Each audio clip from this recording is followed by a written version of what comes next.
WWE has actually acknowledged the mystery Randy Orton collar in a unique way, so we'll see what's that about. We'll also check out what's up with Roman Reigns, CM Punk, and more. Starting things off with a very interesting article from WWE's official website. One of the biggest and most talked about angles this week was Randy Orton's mystery collar. There are much super detailed and outstanding storylines going on right now, but if there's something this regime loves doing and has a strong passion for, it's most definitely mysteries. Within the last few months alone, we've seen the Jacob Fatu attacker mystery, the Jay Attacker mystery, the Danhausen mystery crate, the Masked Man, and now this new introduction of Randy Orton's mystery collar. So if there's one thing you're going to get from this current regime, it's most definitely mysteries all the time. But they're going to throw them at you. Some of them are incomplete, some get forgotten about, some are anticlimactic. But either way, they're going to keep pumping those mystery storylines and angles. And that's what we got here now with the Randy Orton phone call situation. Another new mystery introduced that's definitely designed to spark conversation, buzz, and speculation. And now WWE themselves is even jumping on the fan speculation surrounding the Randy Orton mystery collar. They released an article on their official website going over their top picks for who is most likely on the phone with Randy Orton. Their top 5 picks included Bob Orton, Ric Flair, The Rock, Kevin Owens, and Randy Orton himself.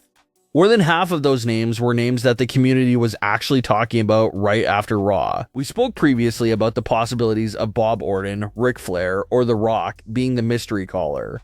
All 3 men have a close connection to Randy Orton, and all 3 men come from a royal wrestling family, which is important because Randy did drop that line as a clue, so those 3 names were already some of the top picks in the community.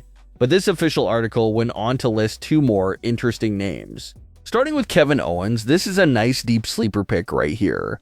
Kevin Owens is also very close to Randy Orton. The 2 of them formed a tag team together a few years ago and had a deep bond with each other. The 2 of them were even supposed to face each other at WrestleMania last year, until Kevin went down with that serious neck injury. And before Kevin went out of action, his main story was all about how evil Cody Rhodes was.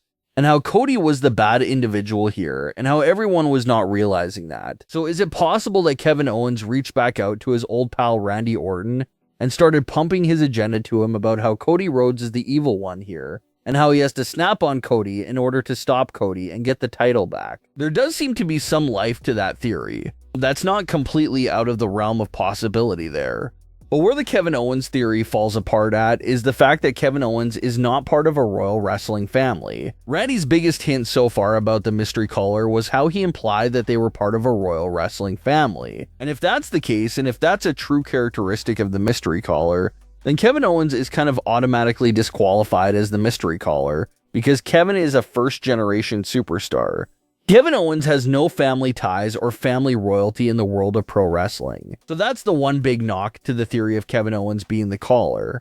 And the last suspect they listed in their article is Randy Orton. And we get it, Randy's character is unstable. His theme song literally makes mention of him talking to himself and having conversations with himself. But if they reveal that Randy was talking to himself over the phone, it feels like that would be the weakest reveal out of all 5 names. It feels like one of those cheap attempts at a shocking twist, and it actually does feel like something they would do, but it would be dreadful if that was the big reveal of the mystery caller. Randy's voices that he talks to live in his head.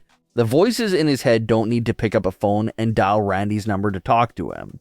So if they reveal that Randy was calling and talking to himself the whole time, that would come off as a bit cheesy and goofy. We've all seen that type of twist pulled off in certain movies and TV series over the years, and in some cases it does work.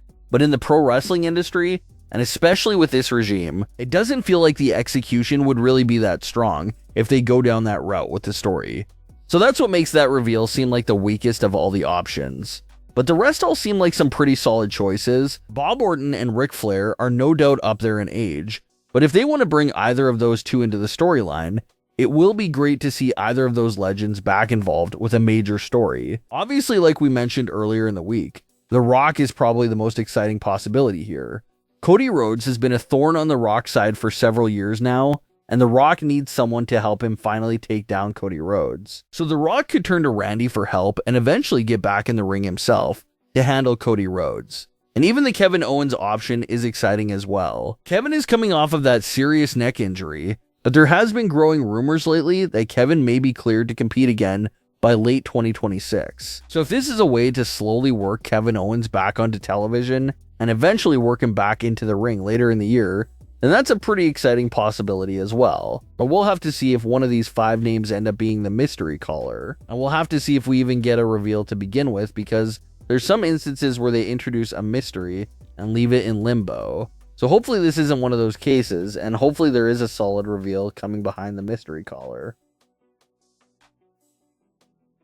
Right around 2022 and 2023, Roman Reigns transitioned from a full-time superstar to a limited part-time schedule, and Roman Reigns has been criticized in recent years by his peers and the fans for his part-time status in the ring. Well, Roman reacted to this criticism during a recent conversation with Jimmy and Jay on Raw.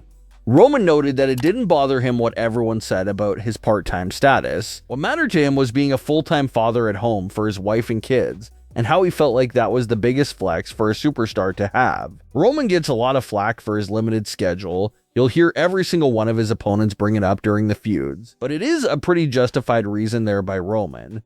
He's not bragging that he's on a limited schedule to explore Hollywood opportunities. He's claiming he has a limited schedule so that he can complete his duties at home as a father. So that does really humanize Roman a lot, and it's an honorable reason to explain his part-time schedule. Very difficult to boo a man that just wants to be home with his family.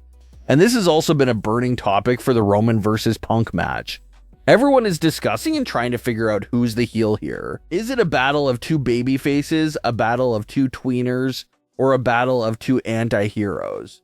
As it stands right now, it does seem like both men are sort of into that anti-hero zone. There's a lot of good reasons to cheer for both men, but they both have their flaws that prevent them from being fully baby faces for this program. Something else fans have been talking about is if the build-up for this match will contain anything else, or if it'll just be these battle of words all the way until WrestleMania.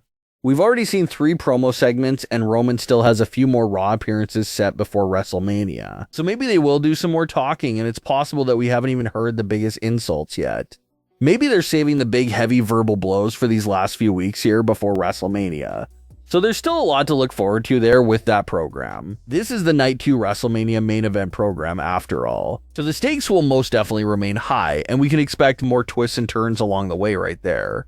You gotta wonder if they even turn back the clock to the peak of the original Bloodline days, and maybe the WrestleMania main event includes some interference from Jimmy and Jay. They have been showing all 3 original Bloodline members hanging out with each other backstage, and obviously they're all on the same page of hating CM Punk, especially after what he said about Roman's father. So what if we see a classic Bloodline run-in by Jimmy and Jay at WrestleMania to help Roman against Punk? It definitely seems like something that is on the table of possibilities. And it will be interesting to see how the live crowd would react to something like that as well, because no one enjoyed those Bloodline run-ins back in the day. But would things be different this time around in 2026? It's all very interesting questions that should make the WrestleMania main event very exciting. But what are your thoughts on today's stories? Leave your comments below. Don't forget to subscribe with all notifications on, and leave a like if you enjoyed. Thanks for watching, guys.